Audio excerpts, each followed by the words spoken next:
I'm very excited now to introduce our speaker, Jensen, who is a new member of the League of Women Voters.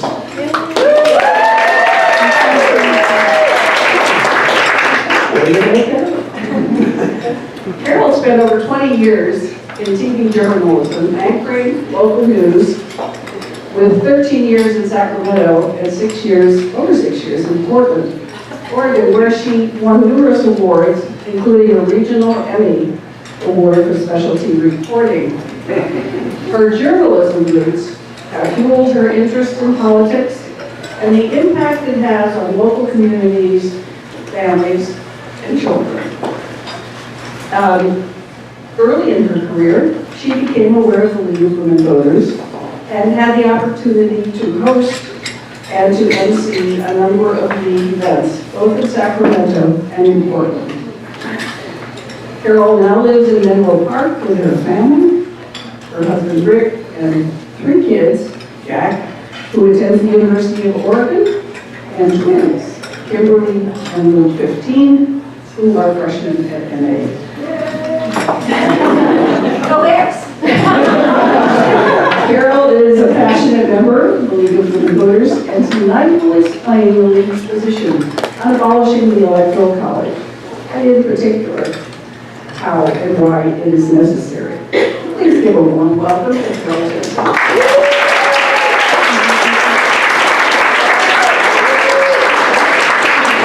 Oh my gosh, thank you so much. Such a nice, lovely introduction. I have to tell you, my husband Rick wrote it. That's because, honestly, I tried to sit down and put some things on paper. It's very hard to say things about yourself that somebody else is going to then say about you. So he took it over. That was great, worked out fine on thought.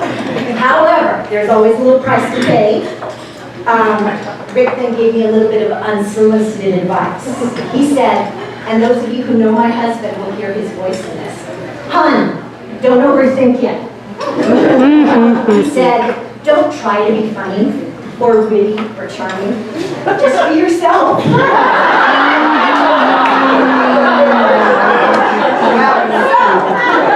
That monkey's off my back. I don't have to worry about that anymore. Actually, though, this is a very serious topic, and I love it because it's also a little bit controversial, and that makes it really fun to speak about it. Also, it's really interesting to learn about it and to educate yourself about abolishing the Electoral College. You probably know, Linda alluded to it, that it has generated all kinds of press over the years for a long time now. Both articles in favor of, some opposed to, and while I was researching some of that, I came across this interesting tweet, which I thought I would read to you very quickly. It's very short. It was written back on November 6th, 2012. And it says, quote, "The Electoral College is a disaster for a democracy." So you see, even Donald Trump is on board. Well, that was 7 years ago anyway. So, but that brings us to the start of our presentation, which obviously begins with the League. One of my favorite topics, or as I like to call them, the League of Extraordinary Women Voters. What the League does, and I know that pretty much everyone in this room knows more about it than I do, but let's just review very quickly. It is a nonpartisan organization that encourages informed and active participation in government. It works to increase understanding of major public policy issues, and it influences public policy through education and advocacy. The League recommends many changes to our election system that would increase fair and representative participation in our democracy, including the abolition of the Electoral College. Well, the League adopted this position way back in 1970, and then more recently, it updated its position on it in 2010. Tonight, I'm mainly going to talk to you about how the Electoral College damages our democracy and how we can abolish it. But first, I want to briefly outline where the Electoral College actually comes from, how it got started. Why did the framers of the Constitution create it in the first place? Well, there were several reasons. Some lawmakers proposed having Congress select the president. Can you imagine? But the majority felt that this was a bad idea because actually it would concentrate power and it would tend to lead to corruption. Now, most of the framers did intend for the selection of the president to be based on the popular wishes of the citizenry, but they worried about how people would become well informed about candidates within such a large and growing country. The elector system was designed to be an intermediary system. It was intended to breach the the difficulties of distance and communication. James Madison considered the electoral system to be the next best thing to direct selection, saying that the president is indirectly derived from the choice of the people. The framers also expected electors to exercise their own discretion in the selection of the president as a bulwark against corruption, bias, or misinformation. But the electors have almost always acted as a rubber stamp on the votes of the people, with very few exceptions. In those instances where an elector has voted differently than the state's voters actually dictated, they have generally been met with a great deal of protest and anger, which is to say that people do expect the electors to be a rubber stamp on the votes of the people. So why not just elect the president directly by the people? Well, some of the framers worried that the large distances, as we mentioned, and the lack of communication would make people ill-informed about the candidates. They worried that people could be easily misled by a few designing men, or they would simply vote for the candidate that they were familiar with, the one that might be running from their own states. Well, there was some element of the ongoing tension between northern and southern states as well during this time. Slaveholding states did not want direct election because they wanted their people who were slaves to count as 3/5 of a person in determining the number of electors that the state received. Now, remember, this was the arithmetic used to determine their numbers in the House of Representatives, so it was very important to them. Thus, having the elector system artificially boosted the voting representation of slaveholding states, whereas a direct popular vote would only count the number of people who could vote, which of course did not include slaves. It was one of the last issues discussed at the exhausting, long, hot, contentious convention, and fatigue and impatience may well have played a role in the adoption of the Electoral College. It had broad but pretty much unenthusiastic support, and it seemed like the best the framers could come up with at the time. It was the second choice of many, but the first choice of few, with little idea how it would actually play out in reality. One historian called it a jerry-rigged improvisation. Notice that none of the founders' original concerns are even relevant today. Citizens are quite able to become informed about candidates, no matter where they live. No one is proposing that we have Congress select the president. And any notion that we might need electors to exercise their own discretion to overturn a so-called poor decision by the people has just not been borne out. So in taking a look at how the Electoral College came about, it's pretty clear that this is not a foundational text of our Constitution that should not or cannot be changed. It is an imperfect system, and it tried to address the concerns of the framers at the time. But just as we changed our system of electing senators way back in 1912, from election by state to election by direct popular vote, we can also change our system of electing the president if we think it is necessary to improve our democracy.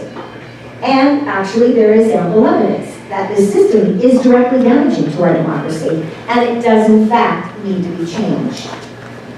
Why does the League of Women Voters take the position to abolish the Electoral College? It's really very simple. It comes down to the concept of one person and one vote. The unintended result of the Electoral College is to put the choice of president and vice president into the hands of voters in just a few states, those that we call swing states or battleground states. Well, part of the League's core mission is to encourage the informed and active participation of citizens in government.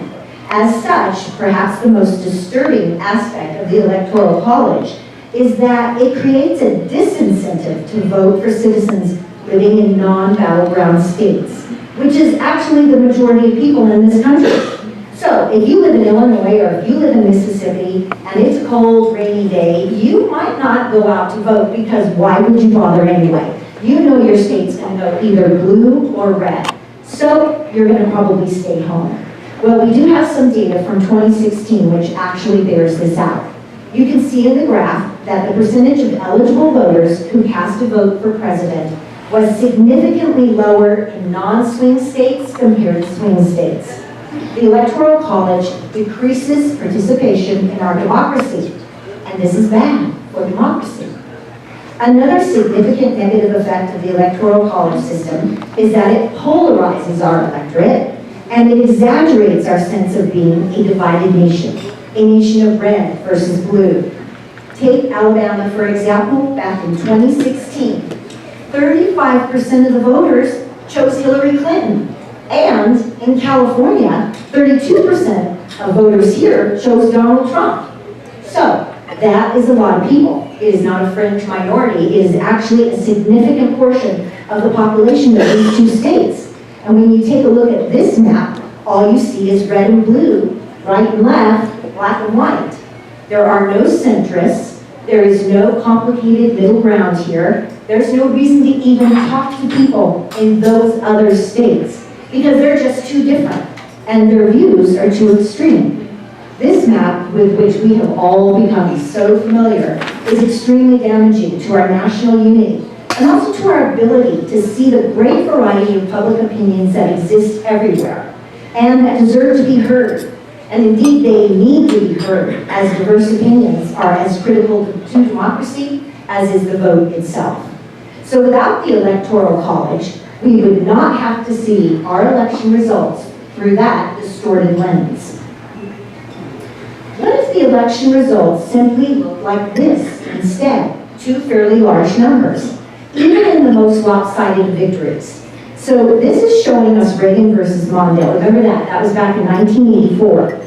And you may recall it as, in fact, the most lopsided electoral college victory in modern history, which it actually was. But you probably don't remember that more than 37 million people voted for Mondale, which you can see in that pie was about 41% of the vote. This is not a trivial number. Again, it highlights the way the Electoral College simply erases the diversity of opinion in our democracy. Because when we see it through the Electoral College, almost all of those so-called blue votes are utterly forgotten, erased. Where did all of those Mondale voters go? They're simply gone. They don't exist. All we see instead is these two numbers, 525 to 13, and those are the numbers from the Electoral College outcome. So if we begin to see election results like this instead, might we begin to see ourselves as part of a unified democracy, choosing our leader together no matter where we live? Might we become more open to diverse, complicated opinions among our neighbors and fellow citizens, more willing to live among people who disagree with us? Imagine if instead of seeing ourselves as red or blue, we simply see ourselves as Americans. The results in two recent elections point us, of course, to another serious problem with the Electoral College, which is that it can lead to a presidential winner who actually did not receive a majority of the vote. This has happened not just once, but 5 times in our history, and it is the main reason that most people find the Electoral College so troubling. You may have heard somebody say, yes, all of this is true. But here's why the Electoral College is still so important and so relevant. Well, some people do say that. But tonight we'd like to walk through the most common myths and misperceptions about what the Electoral College does and doesn't accomplish, what it was meant to do, and how it is impacting our democracy. Myth number 1.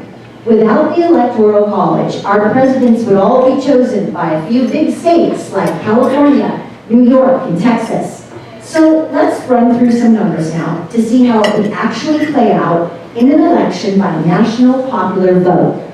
So let's say, for the sake of example, Every state in the union voted 60% to 40% for the same candidate, which would then mean an absolute landslide, an unbelievably strong preference for one candidate. And let's see how many states it would take to get us over the 50% threshold to victory if we elected the president by the national popular vote total, going in order from the largest states down to the smallest. So California, of course, has the most voters, and 60% of its voters, in our example, would represent just a tiny sliver, about 7% of the vote. So we're going to throw in Texas. We'll add that to the total, and remember, in our example, we have 60% of voters choosing the same candidate in every state. So we're taking a look at how long it would take for that candidate to get more than 50% of the vote. Now we're adding in Florida, so we're up to 15%. Here's New York. Now we add Pennsylvania. Now Illinois. We're still not even halfway there. Let's add a half a dozen more states and see where we get. Still 34%.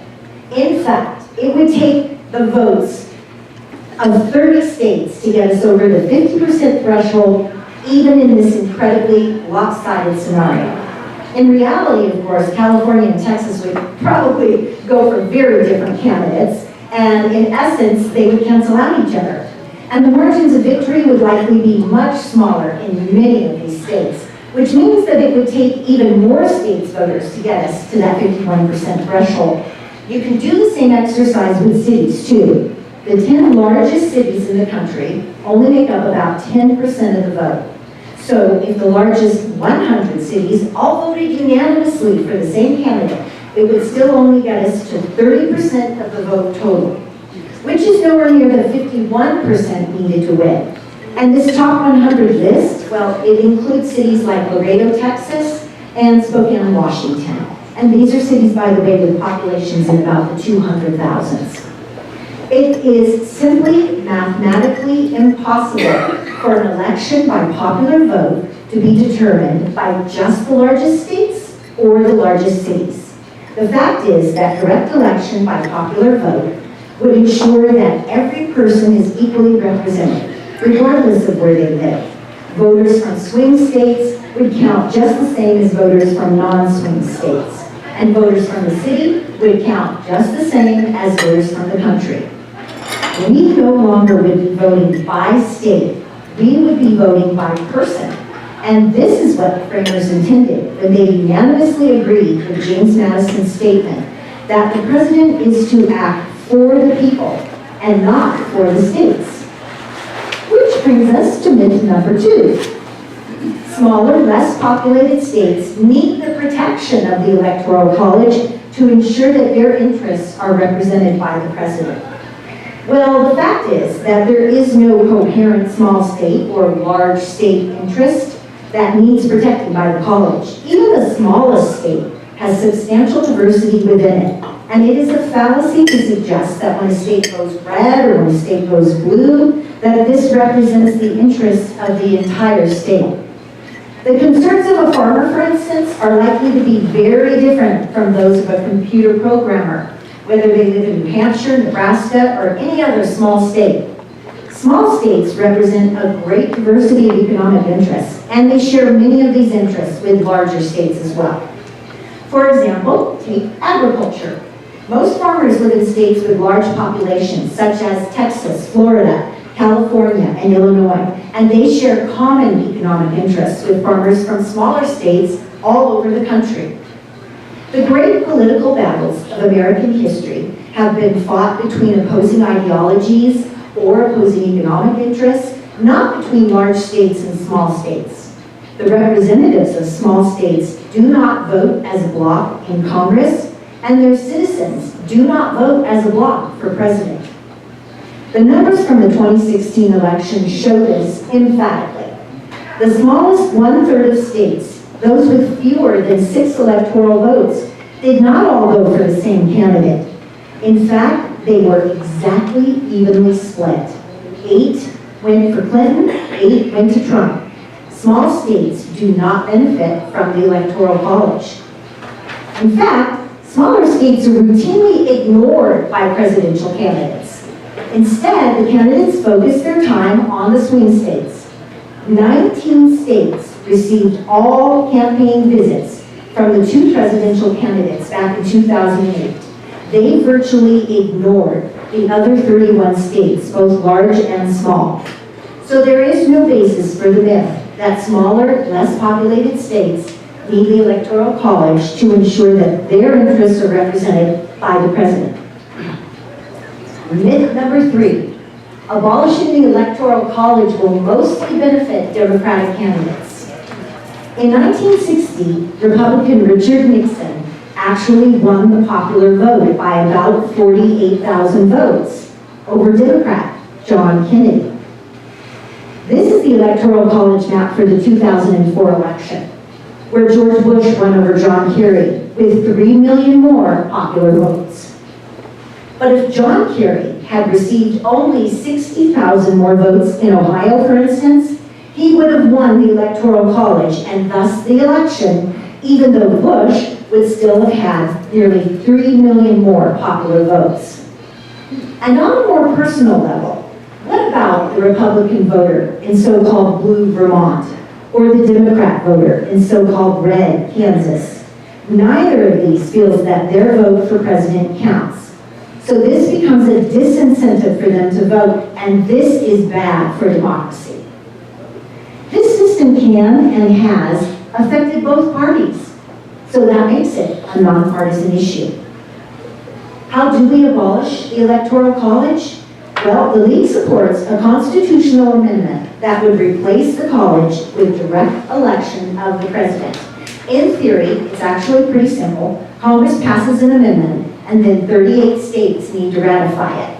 Now, getting to a constitutional amendment will nonetheless take time. It is not going to happen this year. The League is currently focusing on what we're doing today, which is this. We're starting discussions about where the college comes from and how it's bad for democracy. And perhaps more importantly, we want people, we want you to understand that passing a constitutional amendment is possible and it can happen. Many of us may tend to think that ratifying new amendments is a thing of the past, but this timeline is important. It shows the dates that all amendments after the Bill of Rights were ratified. You can see that our history includes flurries of constitutional activity, punctuated by long periods of inactivity. There was a stretch of 60 years between the first two clumps, and then another gap of 43 years. There were 18 years between the amendments of the 1930s and the 1950s and the 1960s, then a gap of 21. It's been 26 years since the last constitutional amendment was passed in 1992. So what distinguishes these periods of constitutional activity? Well, they tended to be times of great national political activity.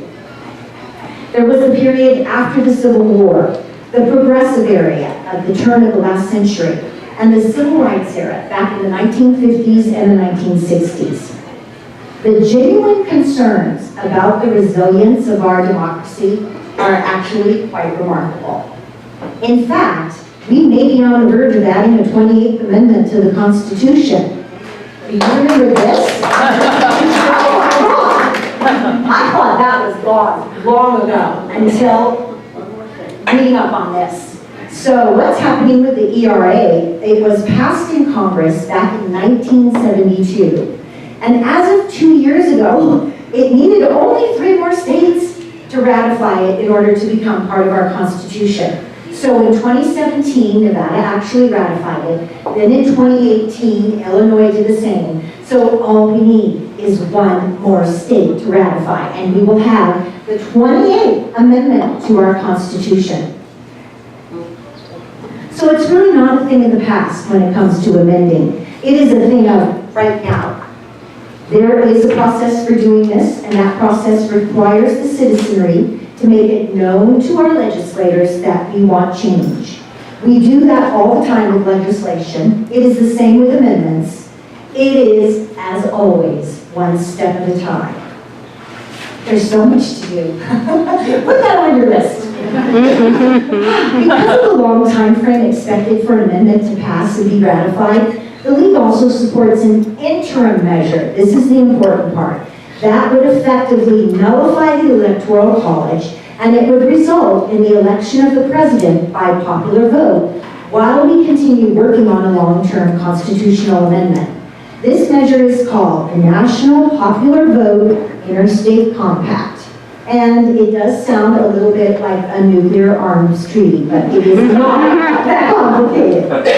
It would guarantee the presidency to the candidate who receives the most popular votes in all 50 states and the District of Columbia.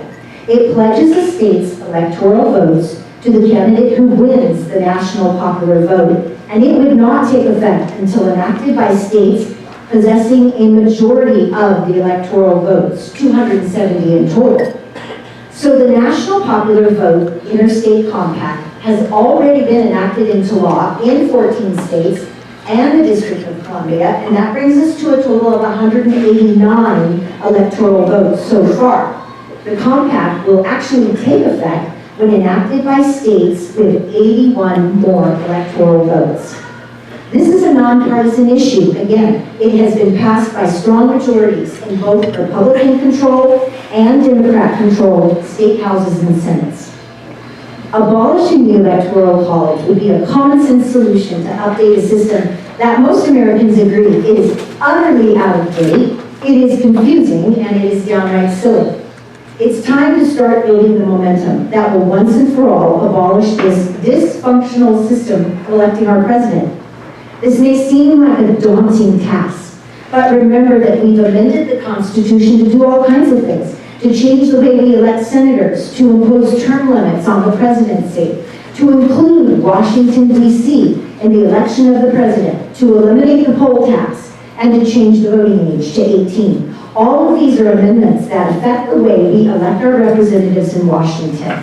So there is no reason that we cannot abolish the Electoral College if we decide to do it. So that brings us to this. What can you do now? It's pretty easy. First, spread the word. Talk to your friends and family about this topic, the harm it causes, and how it can be abolished.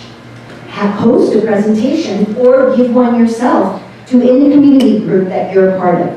You can find all of our materials on our website, including a word-for-word script, just like this, to go, I have one, to go with the presentation.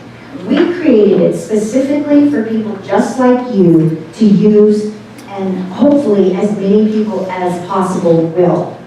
Next, you can always email us at abolishelectoral@gmail.com to get more information. You'll also get email updates on what we're currently doing. And you can follow us on Facebook and share our posts on social media. All of this would go a long way toward achieving our goal of abolishing the Electoral College.